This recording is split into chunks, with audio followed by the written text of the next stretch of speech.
Sir, my name is Kumar Swami Hariharan. My question is to Zahir Naik, sir. One of my friend purchased the Quran and came to my room.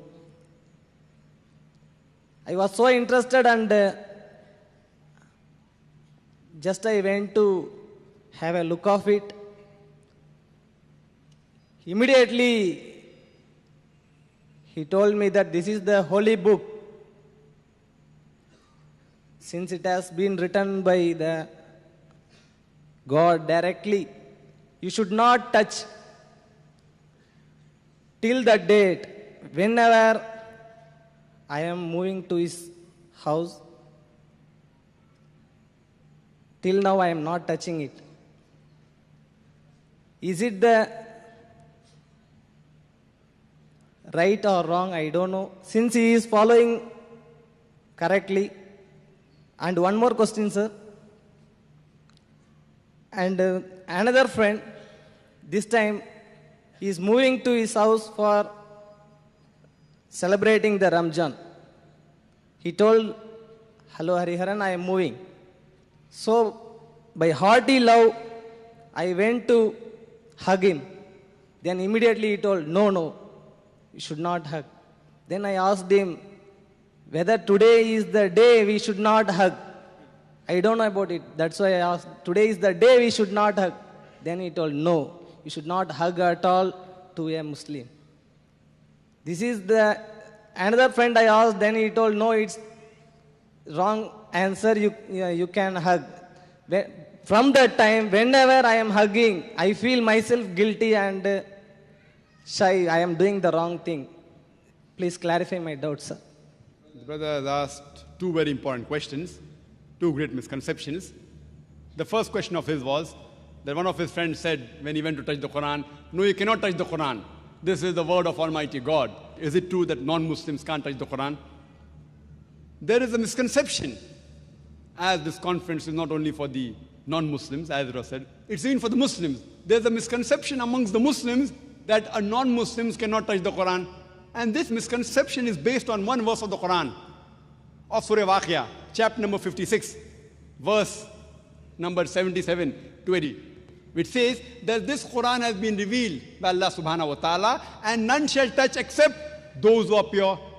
Now, based on this verse of the Quran, many non-Muslims, they assume that the Muslims are pure, non-Muslims are impure, they cannot touch it.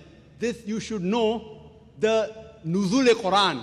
When was this verse revealed? This verse of the Quran was revealed when many non-Muslims objected and said that Prophet Muhammad sallallahu alaihi wasallam, Nauz billah, he gets this revelation from the Satans. So then this verse was revealed that none shall touch except those who are pure, talking about the Quran of Lawh Mahfuz. If you read Tafsir Ibn Kathir, it gives a clarification that this is talking about Lawh Mahfuz, the Quran which is there in the seventh heaven, none shall touch except the angels.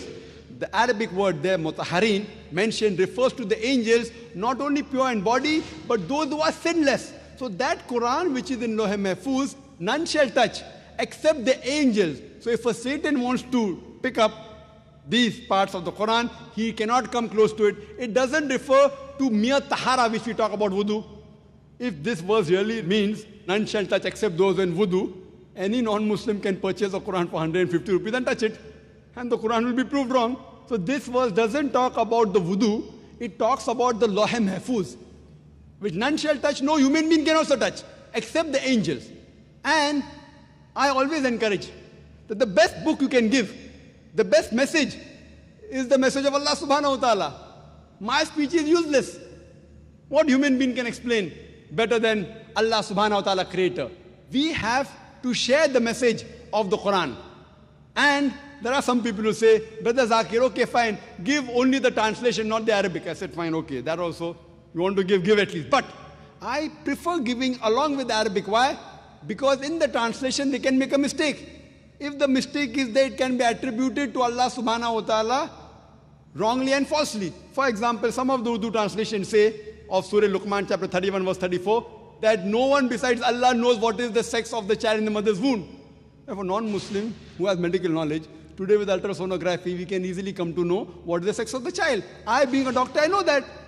The translation is wrong. Nowhere does Allah use the word sex. What Allah says, no one will know what is in the womb of the mother, talking about the nature of the child, whether the child will be good or bad, whether it will be bane for society or boon for society, whether it will go to Jannah or Jahannam, hell or paradise.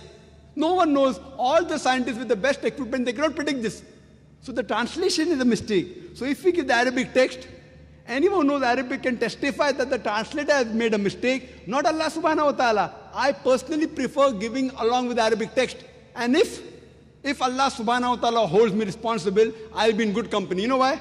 Because the beloved Prophet Muhammad sallallahu alaihi wasallam, when he gave the message to the non-Muslim kings, he dictated ayahs of the Quran to the Sahabas. And one of such of the letters is already present in Koptaki Museum in Turkey. And there Muhammad sallallahu alaihi wasallam, he had dictated the verse of the Quran of Surah Al-Imran, chapter number 3, verse number 64, which says, Kul, ya ahlal kitab, say, O people of the book, ta'alaw ila kalmatin sawa'in bayna bainakum, come to common terms as between us and you. Which is the first term? Allah na'budu illallah, that we worship none but Allah. Wala nushrika bihi shay'an, that we associate no partners with him. Wala yattakhiza ba'duna ba'dan arbaban min dunillah, that we erect not among ourselves lords and patrons other than Allah. Fa'in tawallaw, if then they turn back. Faqulu shadu, say bear witness. Bi anna muslimun, that we are Muslims bowing our will to Allah subhanahu wa ta'ala.